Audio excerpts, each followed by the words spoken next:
So welcome everyone. We're going to be talking about facilitation and specifically facilitation techniques on our call today. But we first wanted to talk about our Cambodia opportunity. And so I'm going to hand it over to Sarah Curdy, who is our projects lead. And she's going to tell us a little bit about the opportunity in the fall and answer any questions. Over to you, Sarah. Hi, everyone. So you may have heard already via us talking about it, also the newsletter we sent out with the update on it. But over the past year, we've been working with our partner there, Tiffany Rowley, on investing into the lives of women who lead in the church in Cambodia. And so we're, after doing a fair amount of research with them in terms of what women there saw as opportunities and barriers for their calling and leading in their community and in the church. We have built an amazing group of Cambodian leaders to help build our first ever Zoe conference that will be running at the end of October this year. And we want it to be a collaboration because Zoe is all about strengths-based collaboration. So it'll be a collaboration between Cambodians and Canadians to invest into the lives of women there. And we're hoping that from this conference that they would feel emboldened and like empowered and full of courage to really step out into what they feel like God's asking them to do in both their community and in the church there. And so we're hoping it's not just a one-off, that it's a first of many, and we'll be building upon it. And so what we're asking of Canadians that would like to join us on this trip, and this again is mostly by invitation only, because we want people to come who know what Zoe's about, and they get it, and that's you guys. And if you know any other facilitators or trainers that you think would be great to go, you could talk them into coming along. For those of you who have the strength of woo, this is the time to use it. As well, one of the things I did want to encourage is for women that are coming on this trip, if they have a young adult or a youth that they're mentoring in leadership, this would be actually a great opportunity to bring them along with you. We'll be going through Zoe stuff on the trip, as well as talking specifically about mentorship in our conference. And so it would be good to demonstrate and show the Canadians doing that in action, and not just talking about it while we're over there. So that is an option as well. So I just posted a link for you guys, and yes, a password is required.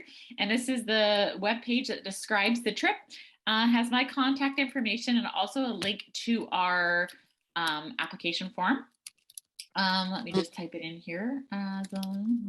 This is the password to access that page. It's not open to the public, so you can take a look at that and read all about what's involved. And so basically, if you have questions around COVID travel, as of right now, and we say these things with hands open, knowing that governments like to change their minds at any point, but right now you can go to Cambodia without quarantining, and there's a test upon arrival, and if that's negative, you're free to go. Otherwise, we would have to book if you test positive on arrival, we'd have to put you in a hotel to quarantine. And so that's that. And if you're leaving from Canada, you have to be vaccinated. Any type of global travel now, we just anticipating you're going to have to be vaccinated. And then in terms of the costs on this trip, we have a pretty good idea what our costs on the ground are. The variable will be the cost of the airfare. And so if you're seriously considering this trip, it's best to make a decision early so that we can grab seat sales and flights when they are available, instead of trying to book them later, and the cost could, you never know. I mean, Leanne and Darcy, you guys just researched your flights to Asia. They're going up. So that's one of the things that we need to get on if people are interested in going. So having said all that, is there any questions about the trip? I have a question. So it's a COVID question. Do you want me to email you that? Is that okay? Oh, well, go ahead, or you can email it to me. Yeah. Well, I'm just curious, like what in Cambodia, is it hotels that you quarantine in, or is it they tell you where you're going? If you don't have your own arrangements, they'll tell you where you're going, but we would make our own arrangements. Yeah. we would be ready just in case. Yeah.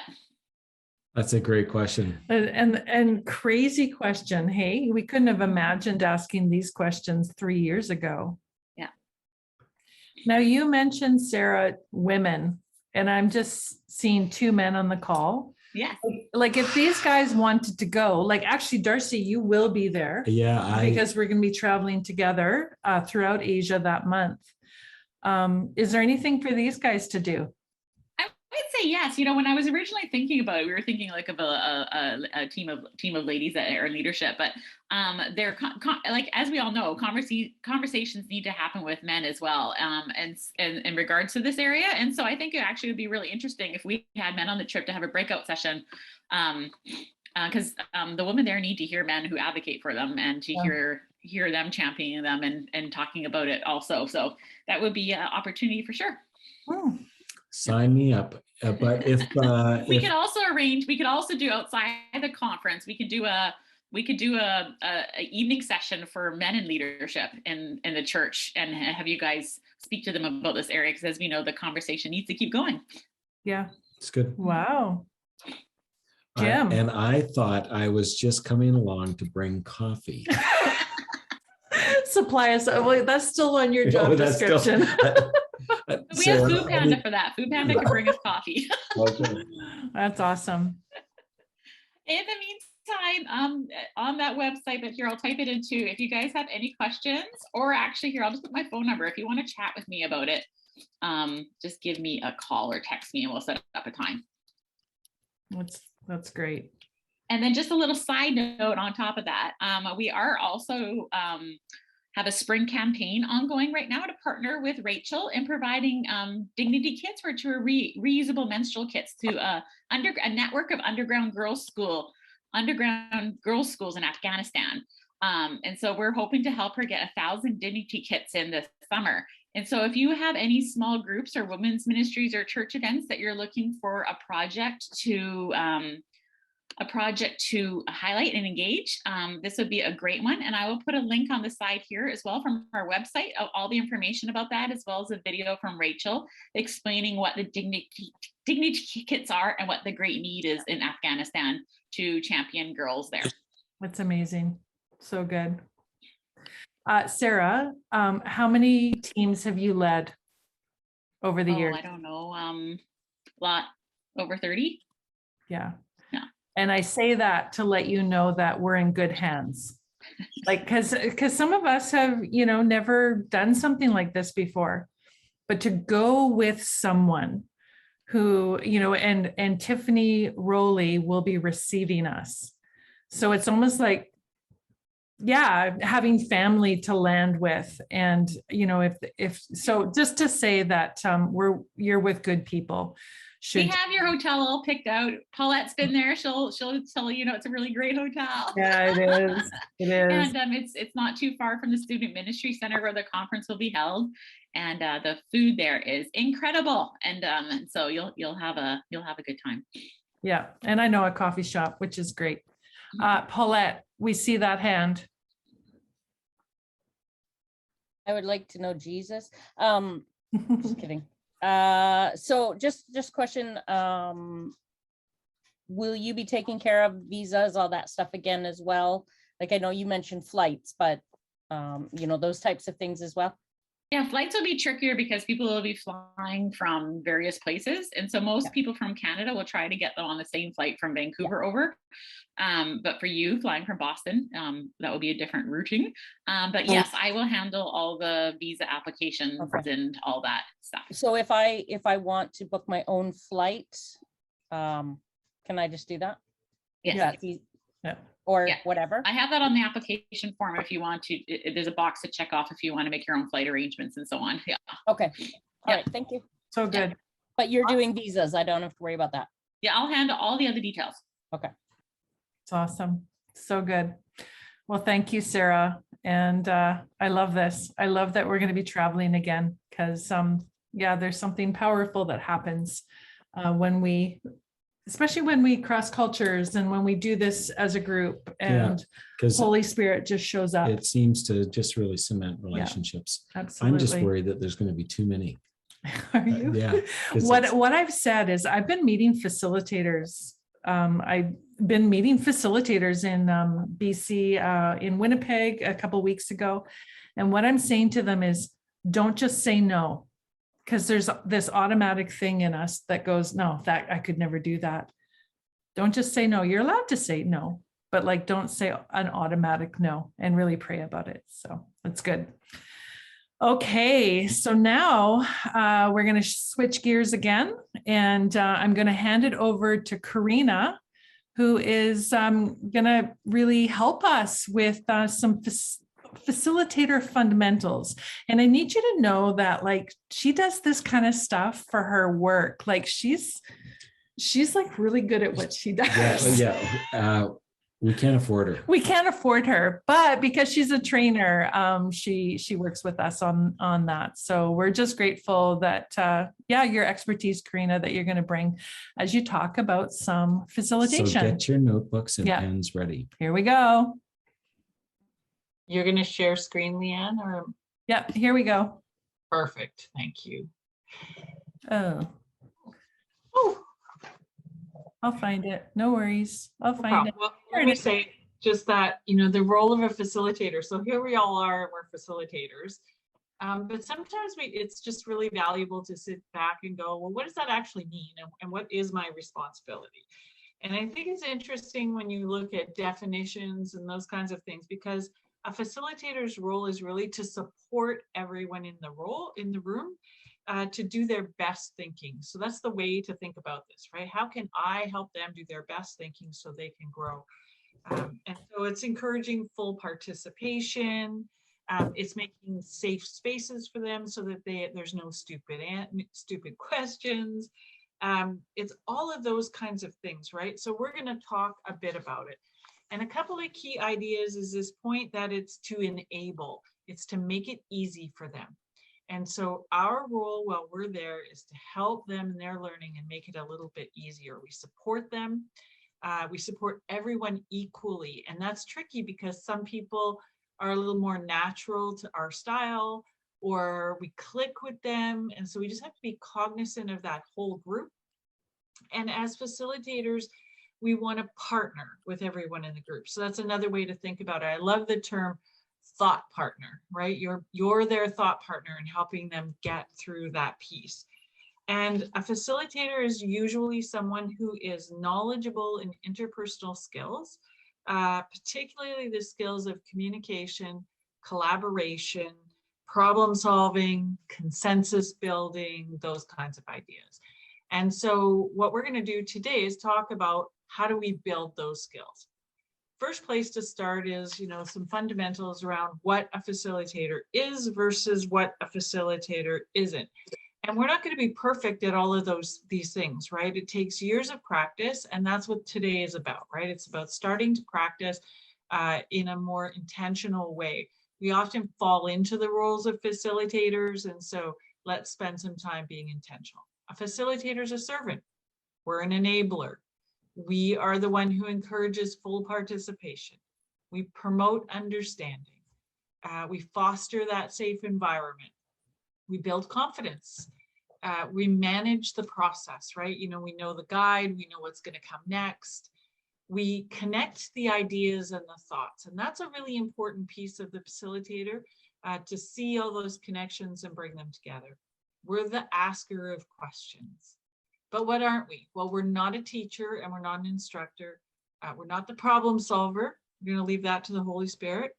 We're not the one with all the answers. I think sometimes we think we have to have all the answers. So that's one that I think is important. We're not a gossiper and we're not a judger.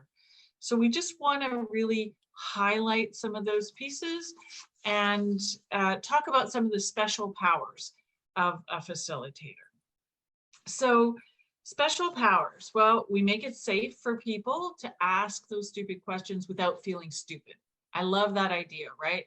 Like we all think that it's a stupid question, but the point is we don't want people to feel that way. Special power of creating a space that invites that vulnerability, making room for the quiet members in the group, building a respectful and supportive atmosphere for everyone, whether they're the quiet person or the person who wants to take up all the space, right?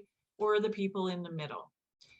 It's encouraging people to do the deep thinking and to keep thinking rather than shutting down. Sometimes you'll see that, right? You'll notice people shutting down. And so today we're here to develop and refine some of those skills. And I'm going to pause and hand it over to Leanne, and then we're going to talk about some specific techniques afterwards. Great. Okay, we're going to do a role play. And so if you're not in the role play, what we'd ask you to do is mute yourself and turn off your camera. So there should be 4 of us left Okay, at the end of it. I'll be out of the picture. Okay. And we, so there is Erin, Tiffany, myself, and Paulette that are going to do a little role play. And we want you to be paying attention because we're going to ask you at the end, what did you see? What did you notice? What did you observe? That kind of thing. Sound good? Okay. So Tiffany, you're the facilitator. I'm the facilitator. Okay, everyone, welcome here today. Before we get into the content, I just wanted to do a check-in with everyone to see how everybody's doing. I am really good. Yeah, it's been kind of a long day for me, but I'm really excited to be here. I think that I'm going to get a lot out of Thrive. I have been setting aside my whole week just so I could be present here, but at the same time, like I have a lot of growing to do and I'm really excited to see what everybody has to offer. But yeah, I think I'm doing really good today. Yeah. Okay, great. Thank you for sharing, Erin. Yeah. Yeah, we're just going to dive right into today. Today is session 4 of Thrive course, and the session is called Regulating Our Emotions. A really great week for us to be chatting through a bunch of different things that we go through. So we're going to get started by debriefing the article from our homework, the one called Emotions Are a Good Thing. So you can find this one on page. Oh, I have it. Okay. Yeah, we're doing the question that is, in what ways have you had troubles feeling with your emotions? Is that the one we're going to do? Sure, yeah. Amazing, yeah. So, like if you're okay, I'll go first. I'm sometimes a little bit bolder than most, so I usually kind of lead the way, but I love to feel joy. It's a super easy emotion for me to get a hold of, but I have a harder time feeling other emotions like sadness and stuff like that. But most of my family is very happy. So I feel like we get used to being happy. And but does anybody ever really want to feel sadness? So that's an emotion I'm working on. And in my homework, that's what I made the note of. I have a trouble feeling sadness, but I don't really have any troubles feeling joy or laughter or excitement. Those emotions feel really good to me. So sadness. I'm wondering if yeah, like so no, you go ahead. You go ahead. Sadness? Pardon? Okay. Yeah, I'm almost done. I'll wrap it up shortly. I'm quite the talker, but I guess we have time for everybody else at some point. Yeah, I have a hard time feeling anger. It's the emotion I think I see the most often underneath that. Okay, thanks. But I don't. Okay, thanks, Erin. That's enough. Thank you. Thank you for sharing. So we're going to move on to our second prompt for the night. And that question is, what emotion is most confusing for you? Paulette, we haven't heard from you yet today. What do you think?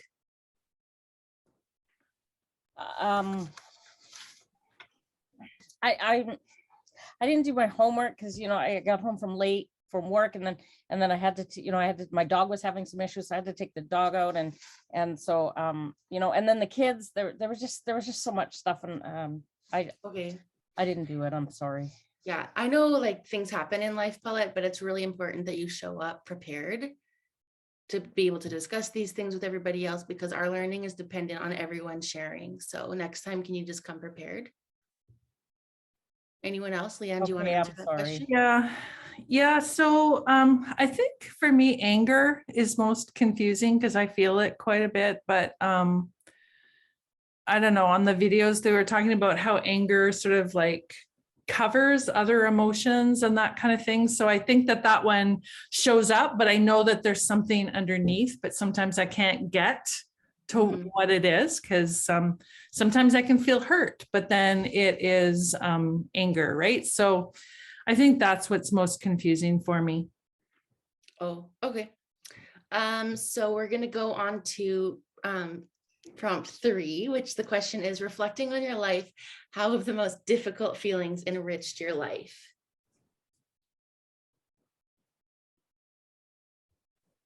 It's your guys' turn to share, not mine.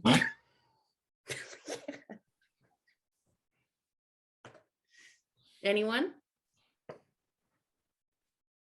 Like, I could talk about how like the horrible things that I've gone through have enriched my life, but like this really isn't the space for it. So I'd really like it if somebody says something.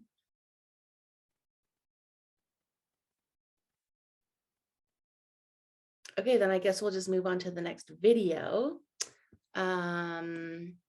If I can, okay, I have to share my screen. I've never done this really ever. So, okay, we're just gonna watch this video together here. If I can get my computer, come on, Tiffany, get it together. Okay, so we're gonna watch this video.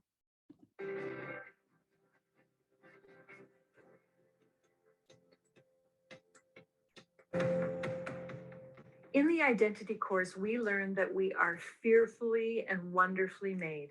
We were made on. That was the wrong video. Oh no. I don't know. Okay, I'm gonna just stop sharing and everybody can just like talk amongst themselves while I find the right video, but sorry, I don't really fully know what I'm doing yet with any of this. So just like talk amongst yourselves. I don't know how I'm gonna recover from this, but the end. The end. Everyone take a bow. And I'm sorry I laughed so hard, but Aaron, you guys, Paulette, Tiffany. Okay. Oh, that was fun. Do you feel shame, Paulette? I feel shame for you. Yeah. Oh my goodness. I was like, I am not opening my mouth again, ever. Okay. Those mean words weren't even scripted. Came out of me a little too easily. Okay, so I'm just going to go back to the PowerPoint. Oh man, I can't find it. Come on, Leah, get it together. I don't know where the PowerPoint went. Okay, here we are. Okay, so our questions. What did you see? What are you observing as you saw that call, that session? I want to see all of your faces, actually. Well, I thought it was fabulous. I couldn't improve at all. It was good. Not on the acting ability, because we know that was something else. We know. But like, what did you notice about the facilitation, the dynamic that was happening? I noticed that after someone shared about their feelings, the facilitator didn't acknowledge them at all and just kind of moved on, which was it was like, wow. And I felt bad for you, because I knew how deep a wounding that would be. Yeah, it was interesting though, because I'm sharing and she's like, okay, so our next question. Yeah. Allowing Erin to go on in her role. Yeah. And it was interesting that Erin was like acknowledging that she was taking, like she knew she was taking up the time, but like she just wrote it off as like, yeah, I'm a really chatty person and this is the way I am and everything. And she's so endearing that there's a part of you that could let her go on. Yeah. Jim, what did you see? Well, I thought Erin was cast very well.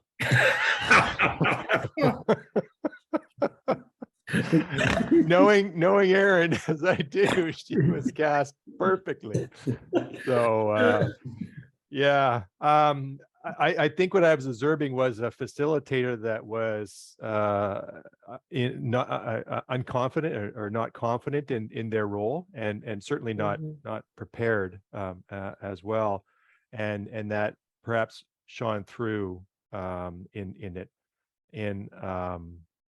recognizing the other situations, right? So recognizing you, Leanne, talking, and then facilitator going, "Oh, I got to go to the next part of the script," right? And you certainly, you can feel that, the nerves when you do it, right? And the technology, yeah, unfortunately, that not not having that down, but that's such a big one, right? And being able to control your voice, like your inside voice as you deal with frustrations with technology. Like I felt for Tiffany in that moment. Yeah. So it's never happened to me. Ever. Right. Like, I don't think it's about, we want to be well versed with our technology and that kind of stuff so that it doesn't create an unnecessary barrier, but it does happen. And so managing yourself or leading yourself in that moment to not like be beating yourself up or what have you, It was kind of, I felt that Tiffany in her role was not totally prepared. So she really came down on Paulette not being prepared. Oh, that's interesting. I hadn't made that connection. She was kicking the cat. Yes. Yeah. That's a good one. Yeah. I heard so much judgment too. Yes. With Tiffany towards Paulette. Just like you. Oh. Ugh. Yeah, like come prepared. Like we're all prepared. Yes. And I would Except never me. come back again. Like I won't be there next week. I'm sorry. I was just going to say that, Paulette. I thought, yeah, she's not coming back. So honestly, I was a little humiliated. Like, Corina, what were you going to say? I was just noticing, Michelle, were you going to add something? Oh, I was basically thinking the same thing. Like your whole learning is based on Paulette doing her homework, but the facilitator didn't do her own homework. It's the whole thing that you were saying, Deb. So I don't know. I think one of the things is Tiffany wasn't listening, right? So as a facilitator, a big part of our job is listening, and she wasn't listening to what people were saying, really. She was fumbling around with a bunch of things and trying to get to the script and follow the thing. Like, so it's finding that balance, right? Managing that process, but still connecting with people. Oh, that's good. Is that like just task oriented, maybe? That's kind of what I'm thinking. Like she was just, this is the task that I have to get done. Is that kind of what you mean? Yeah, like I have to get through. Yeah, you have to balance the tasks that we have as a facilitator to get through that, the different pieces, but at the same time, you still have to connect with people. That's like a big thing for me because I'm like hugely time oriented. And so whenever I'm doing these courses, I'm always looking at thinking like, okay, but then I'm like, somebody is deeply sharing, but those are the inner thoughts in my head that I go through as a trainer. So I'm like, okay, I know that I can allow this amount of time, but we have to like keep the flow going, and I don't want them to feel undervalued, but that's time from a trainer. I think that's where your partner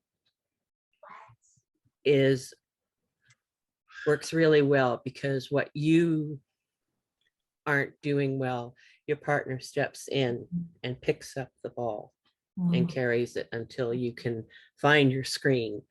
Or And missed opportunities, right? Like when Leanne was sharing, there was this huge opportunity to say, tell me more about that, or what's that anger about, or right, and help be her thought partner in the process. But instead it was like, okay, we're going on to the next activity. Or even like missed opportunity to share other, like a lot of, what are they called at the end of the sessions? The resources. There could have been really great resources to direct somebody to, and it's just like lost. It almost sounded like that should be a one-to-one conversation. It could be. I think if like I as a facilitator or as a trainer have sort of picked up on something that maybe we didn't have time, or maybe even sometimes it hasn't been appropriate in that setting. Because we work with a lot of teams, and it just sometimes the interpersonal things can be there, so that I picked up on it afterwards and reached out. And I think I like it. One of the neat things in meeting facilitators across Western Canada these last few weeks is hearing that actually is a theme again and again of facilitators making time for a person. Like I remember that from our lunch with Sandy Joe, and in Manitoba, like there was just these mentions of individual connection and how special those were. Yeah. So I'm curious, like from Corina, your comment on task and connection. Yeah. And then to me, those are sort of always not in competition, but like there's a balance or a tension. That's a great word for it. So I personally am more task oriented. And others, so show of hands, who is more task oriented? And now connection, who's more connection oriented? Oh dear Lord. See, I think that that's a really important thing as a facilitator to know about yourself. That's why I like Tiffany and I work really well together, because she is on the time and stuff. So we have an agreement, like, you know, you take care of the time, and she's sending me the notes. Okay, you're done now, privately on chat, right? Because I'll do the relational piece. So then I've got that, she's keeping me moving through, but I'm connecting. So know who you're co-facilitating with. Which is to Deb's point, right? Like that we can work on those things together. Yeah, all that to say, Tiffany's great with connecting to with people as well. Yeah, and I hesitate to sort of like put someone in a camp, because I actually think I'm pretty good at connecting with people as well. But I think that there's sort of a way that we sort of lean, I guess. Yeah. Having said that, let's get going. Having said that, okay, back to you, Corina. Okay, Corina, we'll send it back to you to continue on. Okay, slides, please. Yes. We're going to talk about 5 specific techniques that you could use. And a lot of this comes out of a book from Facilitator's Guide to Participatory Decision Making. And so I just want to give credit where credit's due. It's a great resource.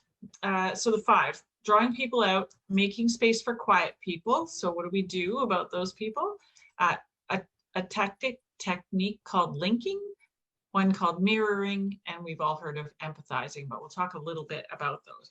And at the end of the day, every group's got some scale of what we saw today, right? We exaggerated it for the role play, but it happens in every group of people. We're all unique, and there's going to be one person who's a little bit more dominant than the other, and people who struggled with the commitment and all of those things. So fairly normal. So what we're going to do is, while exaggerated, we're going to look at how we could have handled that. Next slide, please. So let's talk about drawing people out. This is the skill of helping participants clarify, develop, and refine their thoughts and ideas, right? So what's called open-ended, non-directive questions help participants do the thinking. So just for clarity, closed questions are those kinds of questions where you get a yes or no answer. So what you want to do is have to be aware of when you're asking closed questions, and you also want to be aware of what's called directive questions. Directive questions are things like, what's your goal? How long is it going to take you? How can you fix that problem? So they're useful, but they're useful because you're kind of directing someone somewhere. and you're pointing the participant in a direction, generally we try for non-directive questions. So tell me more about that. Why do you feel that way? What's going on for you? So be aware of those kinds of elements, right, in your questioning. If it's directive, you're basically telling them what to do. Non-directive keeps an open, wide spectrum. So how do we do this? Paraphrase the speaker's statements and then ask that open-ended question. Tell me more about it. What is it about anger that you struggle with? So those are bigger, right? An example. Tell me more about that. How so? What matters to you about that? Can you share any examples? There is a great list of questions in the resources. Is it in Identity, Leanne? Yeah, so we have brainstormed all kinds of non-directive, open-ended questions. And so you can find that list and it's there to kind of guide you. I print it out, keep it handy. You glance down, you see the question, oh, that's a good one to ask, right? Over time, you'll have your own question list, but that's a great way to draw people out. Next one. Do people want to ask questions before we go to the next one? Let me just check. Questions. Okay, next. Making space for that quiet person. So every group has them. Making space for them sends a message that you would like it. Sorry, making space sends a message that you want to hear what people have to say. Keep an eye on quiet people. Look for body language or facial expressions that show a desire to speak. Sometimes you'll notice if you're doing Zoom, people will unmute and then they'll mute again and then they'll unmute. So that's a great way to pick it up. You can set what's called the go around. So here are some of the techniques. Go around options. So ask every person so that everyone has an opportunity to share something. We'd like to hear in one sentence or less what you have to say, right? And kind of invite people into it. You can also paraphrase the speaker's statements and then ask an open-ended question to draw them out a little bit more, specifically if they haven't been sharing much. So invitations. Was there a thought you wanted to express? Did you want to add anything? Joe, why don't you go first? So those are some of the ways. Notice when you're facilitating that Joe never speaks up unless called upon, then you as a facilitator are going to have to call on Joe, right? So there's this paying attention to each of the different personalities so that you can figure that out. Next one is called linking. Linking is a listening skill that assists when ideas seem unrelated to the conversation or a topic. So I'm sure we've all had that, right? Where somebody starts talking about something, you're like, wait, how does this fit? What's the context? So sometimes people aren't focused. They've been distracted about something that's happening with their day. They just really need to share this one thing. And they know the connection, but they haven't verbalized that connection. Or they have something, you know, this idea that's unrelated, and it truly is unrelated. So here's how you deal with that. You can paraphrase it back to them, and then you ask for the linkage. How does your idea link with what we're talking about today? Or can you help us make the connection, right? So invite them into that. You can validate. So are you saying such and such? And then say, I see what you mean. So that you can, sometimes you can take their thoughts and make meaning out of it for the full group. You can also draw the participant out by encouraging them or stacking ideas on top of each other. You can use a parking lot. So let's say that it is completely unrelated. Then you're going to say, you know, let's just park this over here. We'll come back to it at the end so that you can keep the group moving forward. So you're still acknowledging that that's something to talk about. Sometimes it's like, oh, we're going to talk about that in the next segment. So let's just hang on to that until we get there. They might get ahead of you, right? So linking context and ideas to the content and what people are sharing. Next, mirroring is a more structured way of paraphrasing. And the key purpose of mirroring is to build trust. It also speeds up the tempo of discussion. So if you're that taskmaster who's trying to make sure things keep moving, mirroring can be quite useful. And it demonstrates neutrality. So it helps the participant hear what they said. So sometimes we're talking and we don't really hear what we're saying. And so when someone else speaks it out, it allows for the original speaker to reflect, and they'll go, oh, no, that's not what I meant. Or, yeah, that's what I meant, but a little bit more like this, right? So you paraphrase exactly what they said. So this is where mirroring is different than paraphrasing.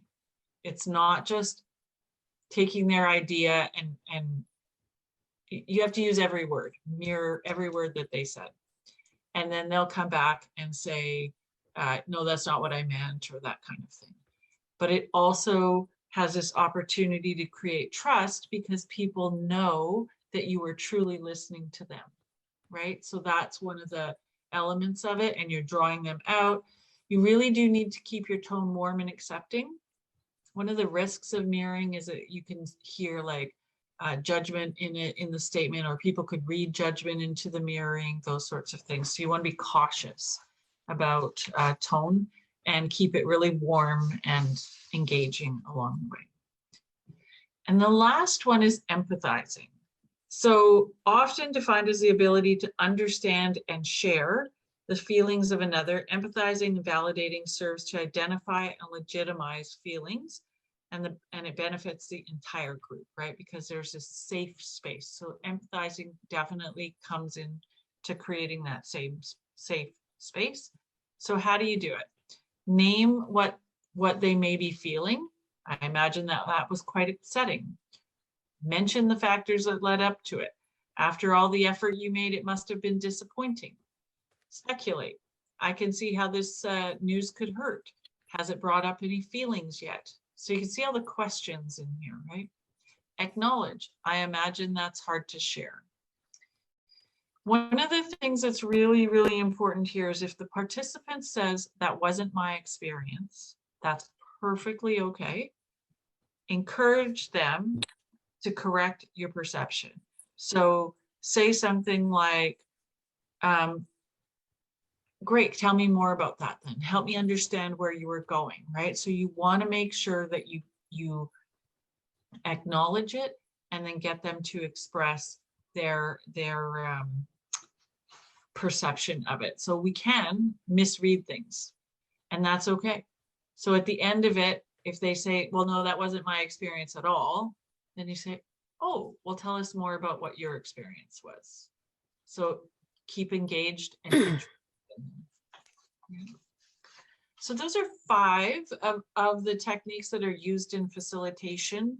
Empathizing, I think, is one we know. Mirroring is that exact wording, and then giving them the opportunity to reflect on hearing back what they said. Linking, which is linking what they're saying to the content that we're sharing, and helping them link it or linking it for the group. And then the first one, which escapes me at the moment, making space for the quiet person. And then lastly, drawing people out. Any thoughts or questions about any of those? Yes, I did. When you're reviewing the session with your co-facilitator, is that a good time to see the body language and the facial expressions and pick up on things that maybe you missed during? Yeah, that's not a bad idea, Deb. I mean, if you're new to facilitating together, so after the fact and you're doing a debrief and say, oh, I really noticed Sandy Joe seemed a little on edge about that. We should watch for that next week. Mm-hmm. That's definitely worthwhile. Or I noticed so-and-so is not doing their homework. Maybe we'll send a reminder out later, right? So in the debrief, for sure, that's a great space to do that. Yeah. Hi, Chris. Hello. Sorry, I love, couldn't make it earlier. It's okay. We've recorded it, so you'll want to watch it. There was I know. Okay. I've been looking forward to it incredible all week. acting. Yeah. It's what I've, yeah. We're I was glad very you know. excited to hear about the content. Emmys have been given out. Yeah. Corina, I loved the one before mirroring, the linkage one. That was really just a great kind of takeaway to try to ask, if you don't know how a comment is, how does this connect? Like it is a beautiful way if someone is way off or you're not understanding how it connects. And so that was good. I feel smarter just from listening to it. It's so good. I think you are. It's Invite people into the conversation, right? That's really all these are, is it's inviting people in. People have things that they want to say, but they're nervous about it. So when you personally say, Erin, tell me more about that, or that invitation creates safe space. Yeah. Erin, we see that hand.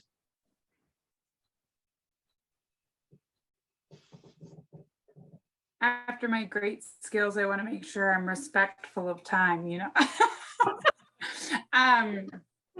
Well, I was just gonna say that linkage is usually the one that I use with people most like my role, right? Because that's the easiest way to kind of interrupt somebody in a way that still makes them feel heard. Because the way that Tiffany cut me off sometimes makes me feel like I'm rambling or I didn't get to the point fast enough, but I don't really notice that I'm doing it, right? So if you use like linking to bring me back to where I'm supposed to be, then people kind of know, or at least my character, you know, I'm really identifying my role. But it at least helps that person feel heard and then connected in that space. So more often than not, that's when I interrupt somebody that's rambling on and on and on. Yeah. Really good. Which one is the hardest for you, the interrupter or the quiet?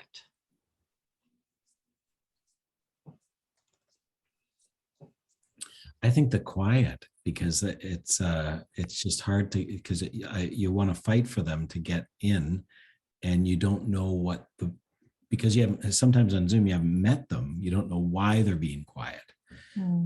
Where the interrupter is a more of a visible problem.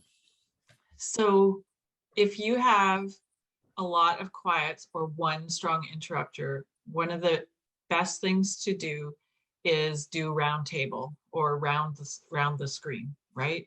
So say we're going to give everyone a chance to speak today. We want to make sure everyone gets an opportunity and create that expectation, right? And then people will be more prepared. So I do lots of big meetings like this. I call it crickets. It makes me nuts. You know, we'll ask this really big question and it's like nobody says anything. And often people will have their cameras turned off, so it's harder to engage with them. And so we just start calling on people and going around. So the first time they can, you know, it might be uncomfortable, but if it's a pattern, it generally people will get more comfortable with it. So look for the opportunity to invite in through roundtables. Do you choose who contributes first? Like, are you strategic with that? Yeah, so I will, like, if there's somebody who I know is going to be long-winded, then I might, I'll rotate it in segments. So I'd start with the quieter people the first segment, leave the person who's going to share a little bit more at the end because there's a time limit. So then you can say, okay, we've got about 3 minutes left, right? So you can even warn them that they're not going to get as much time. And then the next round, you can kind of take the middle group, so middle of the group person. So start with a different person every time. Don't start with the same person. And then everyone kind of, by your second week, you'll get a routine going, right? Where people have connected more. When there's people who talk too much or more, I don't want to say too much, and quiet people, if there's a huge diversity of that, then your group doesn't connect the same way. And so if you can manage that strongly in those first 2 weeks, your group will have more of a bond. Yeah. And invite them in 10 or 15 minutes early and let them visit. that also helps. I was thinking the identity course for women, the videos, the woman is so long-winded, like she just drones on in the teaching videos. Anyway, there's not as much space for conversation. So eventually when we refilm that, I want to make sure that there's more space, because the Thrive has more space for people to talk, to have these conversations. I just find the ID course just a little too packed. It's my observation. I don't know if anyone else feels that way, but what? Why are you laughing? There's a lot of information. It is a lot. There is a lot of information. It's good. Good. Any final questions? Jim? You bring up a point, and I was wondering, as Corina was going through the presentation, has there been any early examples of people that have gone back to in-person and how it has been with in-person? We're planning one for the fall, so I'm just kind of curious, because you mentioned it as well, Leanne, lots of room for conversation. I know we've had a couple of men's networking events and planned short amount of times, and we needed a lot more because people just wanted to talk. And we wanted that, right? We want to encourage that. So I'm kind of curious if there's any early returns on that. So I just did an in-person. Oh, sorry. No. Well, let's go with Sandy Jo, then we'll ask Tiffany, and then I want to hear from Chris, because I know she's doing an in-person one right now. So Sandy Jo. Yeah, so Jim, I did identity in person a month ago, and what I did was have everyone come in a half hour before we started, and had food and coffee and everything, and they got to know each other, and then just be able to ask them what are they interested in the course to begin with, and sort of building those connections like right away. And then having time at the end, not rushing out the door. And that's the nice thing about in-person versus Zoom. Yeah. Okay, good. Thank you. That's great. Tiffany, you were going to say something? Oh, Chris, so you've started a group. Was there anything you could add for Jim? Well, I would say the same thing. I mean, I'm not actually facilitating, but I have been sitting in on a couple sessions already so far. And I've noticed the group really seems to have gelled really well. I think a lot of that does have to do with the fact that there's coffee and there's tea and there's something to nibble on. And there are people who come early, but there's always people who stay late. And this last week I noticed there were people like they went like 20 minutes over. So I wasn't sure if I needed to talk to them about that, because I did check in with them to see how the time was going. So they did go quite a bit over this past week, but then there were still people sitting around tables chatting at the end of it. So there's definitely been a lot of really good in-person connection. And I feel like people do really want to make space for that right now. So it seems to be working. It doesn't seem like the going over is bothering anybody at this point, but something to watch. When I'm doing in-person groups, I will say we're going to do this for 90 minutes or an hour and 3/4. The programming will be done. You're free to leave, but then we can stay. And sometimes it's like sort of the after party in terms of like conversation or what have you. So I always really careful to honor the time of what we said it would be, but then be flexible if, and be available as a facilitator if people want to stay. I'll mention that to the facilitators. I think that's a great suggestion at the beginning of this next session, in case anyone was put off that it went quite a bit longer, because they might not have shown it, but they might have been annoyed, right? To make sure people go, the facilitators can say, hey, look, if we go over, you are free to leave at this time. We want to honor your time, and we went over. And so if you ever need to leave at this time, you go ahead and you go, and then they can be a little more, that'll be my nice way of telling them they need to track a little tighter. That's good. Tiffany, anything to add before we? I was just going to say, I went to an event at a church recently, and the pastor was making announcements at the beginning, and she just acknowledged that we haven't done this for so long. and that people are at varying levels of comfortability and people are at totally different levels of social interaction now. And it just kind of automatically put everyone at ease and gave everyone grace to be like, okay, we've just lived through 2 years of chaos. And yeah, it just gave me a lot more permission just to show up as I am and leave as I am. Yeah, so good. Oh, this has been so rich. Thanks, Corina. Thank you for your expertise. And if you ever have any big dilemmas or questions, Corina is your girl in terms of this kind of thing. And we're so grateful to have her on our team. So, so yeah, that's it, our call. We do want to end in prayer. And I mean, there was one piece about you had a little spot. I had a little spot, and I've been shunted to the back end of the call due to a certain actress's long-windedness.